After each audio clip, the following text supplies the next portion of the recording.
My name is David Vance, I'm 45, and I destroyed 2 lives with the help of my golden retriever. Some might call it justice. I call it Tuesday. 20 years at Axiom Technologies had built me a life most men would envy. Executive Vice President of Strategic Development, the kind of title that came with stock options, a corner office, and the constant weight of other people's expectations. I'd climbed every rung of that corporate ladder, survived 3 CEOs and countless restructurings, built something I could be proud of. Something stable. Jessica and I met in college. She was studying art history while I was grinding through business school. We were opposites that somehow fit, her creative chaos balancing my structured ambition. After graduation, we built our life methodically. Marriage at 24. Career advancement through my 30s. The custom home in Oakwood Heights at 38. No children, Jessica's choice, which I'd accepted, but we had Buddy, our golden retriever with soulful eyes and endless enthusiasm. For 20 years, I believed we were solid, unbreakable, the kind of marriage people pointed to and said, "That's how it's done." I was a fool. It was an ordinary Saturday in early March. The quarterly reports needed review before Monday's investor meeting, so I'd locked myself in my home office while Jessica was supposedly at her yoga class. Buddy had been restless all morning, pacing and whining at my door until I finally let him in. He bounded toward me with something clamped in his jaws, tail wagging furiously. "What have you got there, boy? Another casualty?" I laughed, expecting one of his destroyed chew toys. When I pried the object free, my blood turned to ice. Men's boxer briefs. Expensive Calvin Klein. Charcoal gray with a distinctive red waistband. Not mine. Definitely not mine. I'm an analyst by profession. My mind immediately began cataloging facts. I wear Hanes, always have. These were medium. I wear large. The fabric was worn but not threadbare, suggesting regular use. There were no laundry tags, meaning they weren't new purchases still in packaging. And most importantly, they were in my house, my sanctuary, where no other man's underwear should ever be. The implications slammed into me with the force of a freight train. 20 years of assumed fidelity crumbled in my hands as I examined this piece of fabric like it was evidence at a crime scene. And it was, wasn't it? The murder of trust, the death of everything I believed. When Jessica came home that evening, she seemed different. I'd never noticed before, but suddenly every detail screamed betrayal. The way she checked her phone with secretive little smiles. The unfamiliar song she hummed while preparing dinner. The extra attention to her appearance for a simple yoga class. "How was your day?" I asked, my voice surprisingly steady despite the hurricane raging inside me. "Fine. The usual," she replied, barely looking up from chopping vegetables, though I caught the slight tension in her shoulders. I held Buddy's discovery until after dinner, when we were sitting with our customary glasses of wine. I placed the underwear on the coffee table between us, watching her face with predatory focus. "Buddy found these today. Any idea where they came from?" I asked. Her reaction was a masterclass in casual dismissal. A quick glance, a shrug, then back to her wine. "Probably fell out of someone's laundry basket at the dry cleaners." "You know how windy it's been," she answered smoothly. The lie was so smooth, so practiced, I almost admired it. Almost. "Interesting theory," I said, swirling my Cabernet. "Except we don't use that dry cleaner for underwear. And these aren't my brand or size. David, are you actually accusing me of something?" She shot back, her indignation perfect. Just the right balance of offense and innocence. How many times had she pulled this act before? How long had I been blind? "Just asking a question," I answered, retreating strategically, filing away her response like evidence in a case building against her. That night, I lay awake, studying Jessica's sleeping face in the moonlight. The gentle curve of her cheek, the flutter of eyelashes against skin, features I'd memorized over decades, but now seemed to belong to a stranger. Beside our bed, Buddy whimpered softly, as if sensing the seismic shift beneath our household's foundation. "You found a present, Buddy?" I whispered as Jessica slept peacefully beside me, unaware of the storm gathering. "And soon I'll have one for her too." 20 years in corporate America teaches you one crucial lesson. Never make decisions without data. Emotions cloud judgment. Assumptions lead to failure. Only evidence, cold, hard, irrefutable facts, deserves action. The next morning, Sunday, I called Vincent Henley. We'd been roommates at Northwestern before life took us in different directions. While I climbed the corporate ladder, Vincent built Sentinel Security into Chicago's premier private security firm. "David! Long time, man. What's up?" His voice boomed through my phone as I paced our backyard, far from Jessica's ears. "I need your help, Vincent." "Discreetly," I said, keeping my tone even. "There's been a string of break-ins in our neighborhood recently." "Jessica's been nervous." The lie flowed smoothly, but the acid of truth burned in my chest. There hadn't been a break-in within 10 miles of Oakwood Heights in years. Say no more. "Home security is what we do best." "When works for you?" he asked. "Today, if possible." "While Jessica's at her book club," I replied. Vincent whistled. "Must be some serious concerns to need Sunday installation." "You have no idea," I answered grimly. 4 hours later, Vincent's unmarked van pulled into our driveway. His team, 3 professionals in plain clothes, carried equipment that looked like standard security gear. Only Vincent and I knew what we were really installing.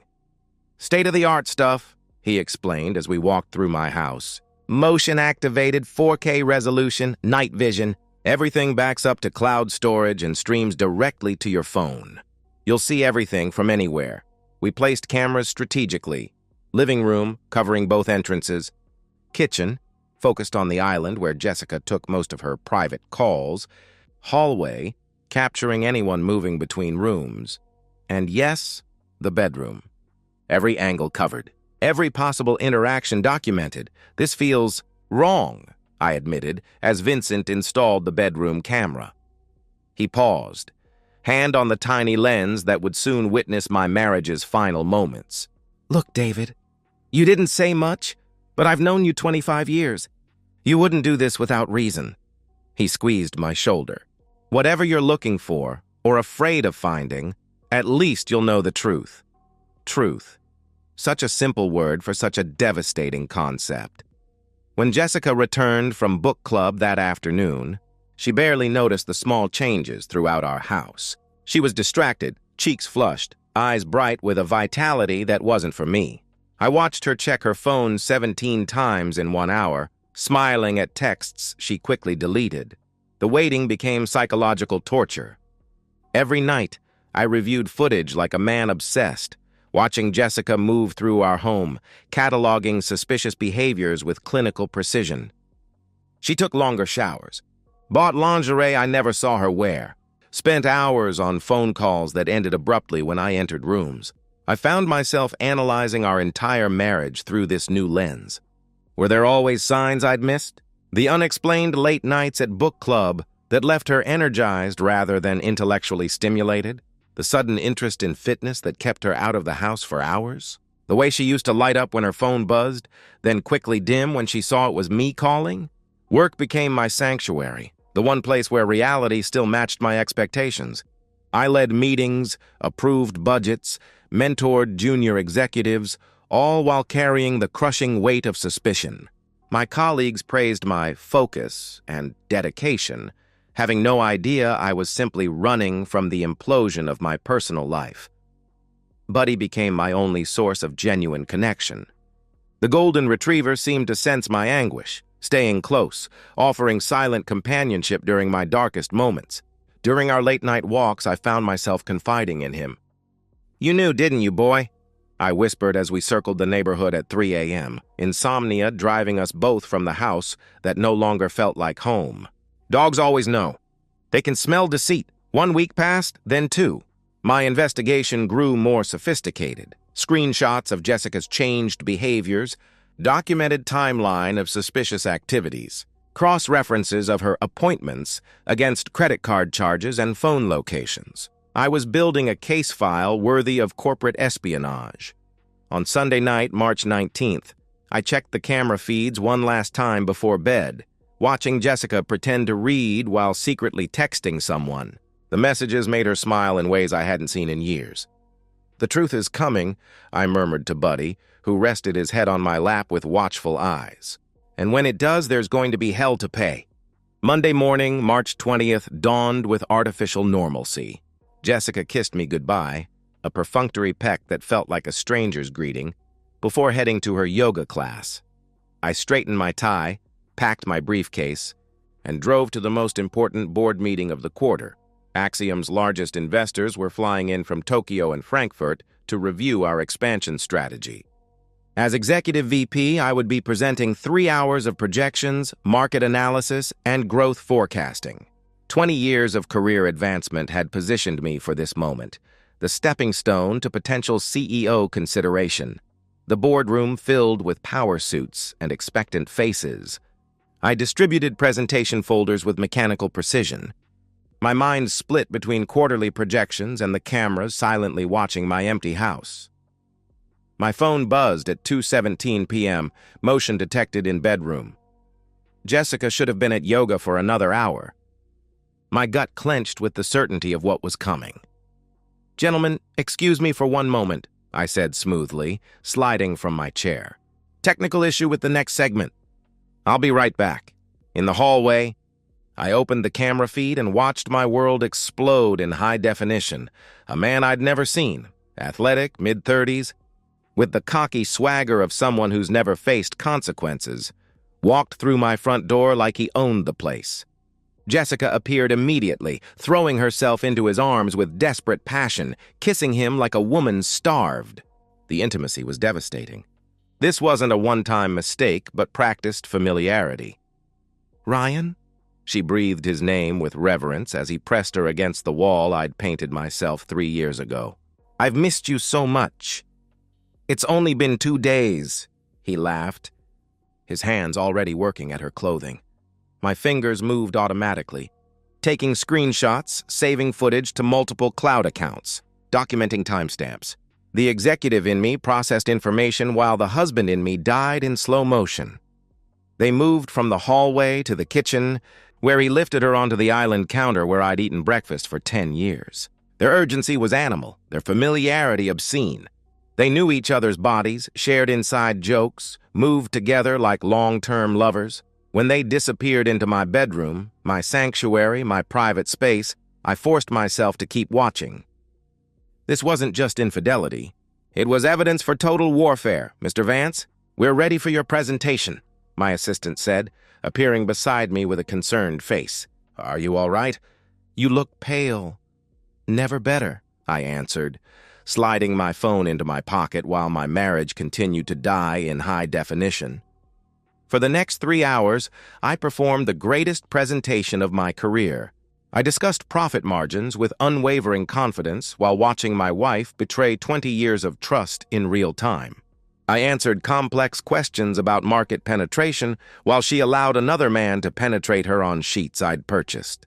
I received a standing ovation for my unflappable demeanor and strategic vision while my personal life imploded in my pocket. The affair continued for precisely 3 hours and 17 minutes. I watched every moment, memorizing every detail, every touch, every intimate act that drove nails into Jessica's coffin. The depth of deception was breathtaking. They shared a language of intimacy developed over what must have been months, if not years. When the stranger, Ryan, finally left, I drove home with supernatural calm. The analytical part of my brain had already moved past shock and into strategic planning. By the time I turned into our driveway, the destruction blueprint was fully formed in my mind. Buddy greeted me at the door with unusual intensity, sensing the seismic shift about to occur. Jessica bounced into the kitchen, practically glowing, preparing dinner with suspicious enthusiasm. "How was your big meeting, honey?" she asked, the innocent act so perfectly performed it was almost admirable. I studied her with new clarity. Flushed cheeks, bright eyes, the satisfied posture of a woman who'd been thoroughly pleased by another man in my bed just hours earlier. "Productive?" I replied, accepting the glass of wine she offered. "Very productive." As Jessica chatted about her boring day at yoga, I watched her with predatory calm. The hunter observing prey that had no idea it was already dead. "Enjoy these last few moments of happiness, sweetheart," I thought, smiling as she described a fictional yoga instructor's instructions. "Tomorrow your world ends. Corporate takeovers require meticulous planning, and so does perfect revenge. I spent Monday night and all of Tuesday gathering intelligence and preparing my attack. First, the legal front. I met with Stanley Lieberman, Chicago's most vicious divorce attorney, known for leaving opposing spouses financially eviscerated. I brought a USB drive containing selected highlights of Jessica's betrayal. "Jesus Christ," Stanley muttered, watching 10 seconds of footage before pausing. "This is comprehensive." "I'm thorough," I replied, clearly. He removed his glasses. "With this evidence and your prenuptial agreement, she gets nothing. Not the house, not alimony, not even her jewelry. The infidelity clause is ironclad." "Good. Now tell me about assault charges," I said. Stanley's eyebrows rose. "Hypothetically speaking?" "Hypothetically," I confirmed. "Hypothetically, if you caught an intruder in your home and used reasonable force to remove them, that's self-defense. Especially with video evidence showing the intruder entered without your permission," he explained. Second, intelligence gathering. Ryan Mitchell, 34, married personal trainer who specialized in private yoga sessions for wealthy wives. Owned a boutique fitness studio in Lincoln Park called Peak Performance. Lived in Wicker Park with his wife Emma, an elementary school teacher. Their mortgage was underwater. His business was leveraged to the hilt. He had everything to lose. Third, technological preparation. I had Vincent upgrade our system with audio capabilities and multiple backup protocols. "Whatever you're planning," he warned, "be careful.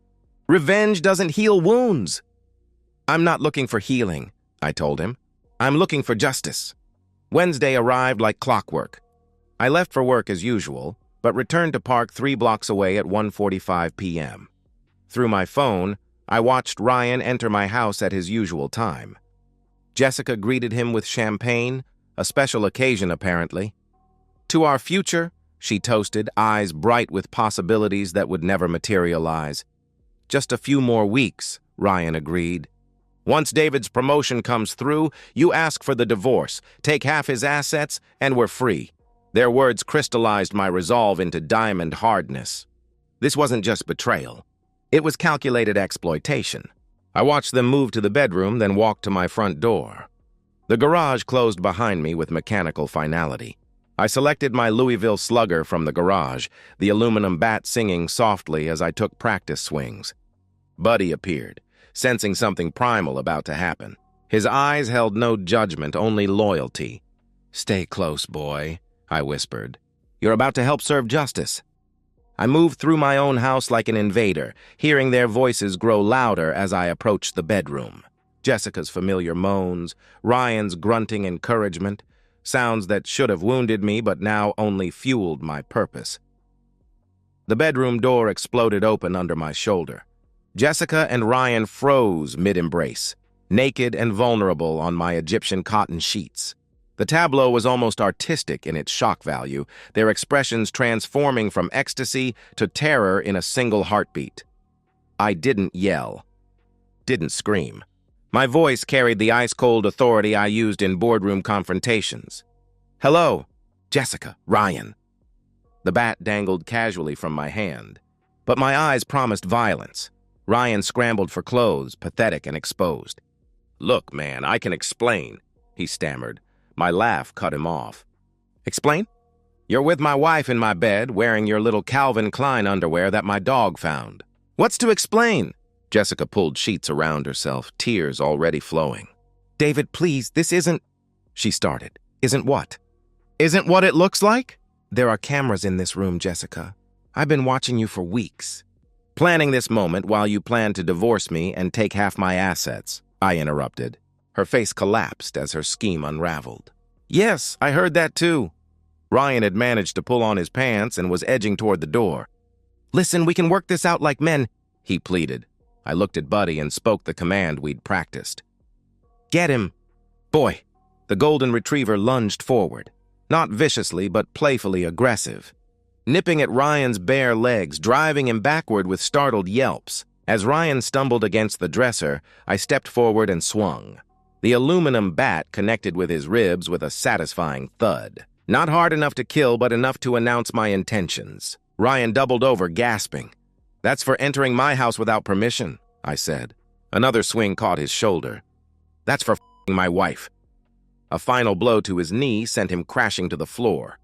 "And that's for thinking you'd take half my money. Please, man, please stop," Ryan begged, blood trickling from his mouth. "I'll never see her again.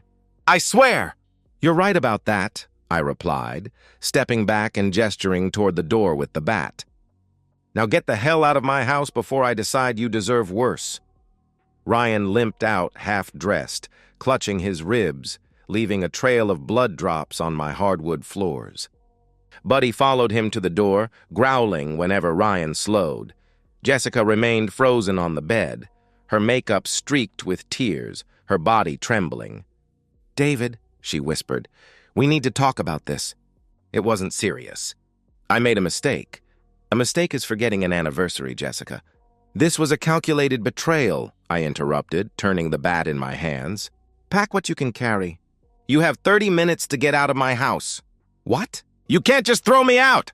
"This is my home, too," she protested. "Actually, I can. The house is in my name. The mortgage is in my name. And according to our prenup, which I've already reviewed with Stanley Lieberman, your infidelity voids any claim you had to joint property," I explained. I checked my watch. 29 minutes now. She scrambled from the bed, panic replacing tears. "Where am I supposed to go?" she asked desperately. "I don't care. Your parents' house. Your yoga instructor's place. Hell, sleep in your car. Just be gone when I get back," I answered coldly. "Get back from where?" she demanded. I smiled without warmth. "I have a few more errands to run for our special." "Wednesday." The siren started wailing in the distance as I walked out. Ryan apparently called 911. Perfect. I sat calmly on my front steps with Buddy beside me, bat resting across my knees. When the police cruisers pulled up, I raised my hand slowly. "Officers," I said calmly. "I'm David Vance. This is my house. I defended it against trespassers. I have video evidence you're going to want to see. But my revenge was just beginning. While the police took my statement, my laptop was executing the final phase of destruction. The video footage, carefully edited to show the affair without the assault, was being delivered to multiple destinations.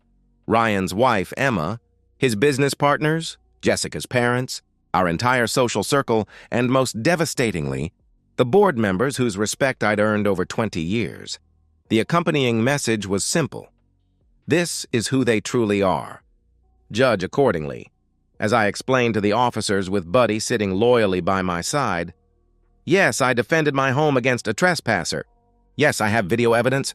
And yes, by tomorrow, their lives as they knew them will be completely destroyed. 1 year later, I survey my conquered battlefield with cold satisfaction, stroking Buddy's graying muzzle as we sit on the deck of my new lakefront property. The divorce was a massacre, just as Stanley predicted. Jessica got nothing.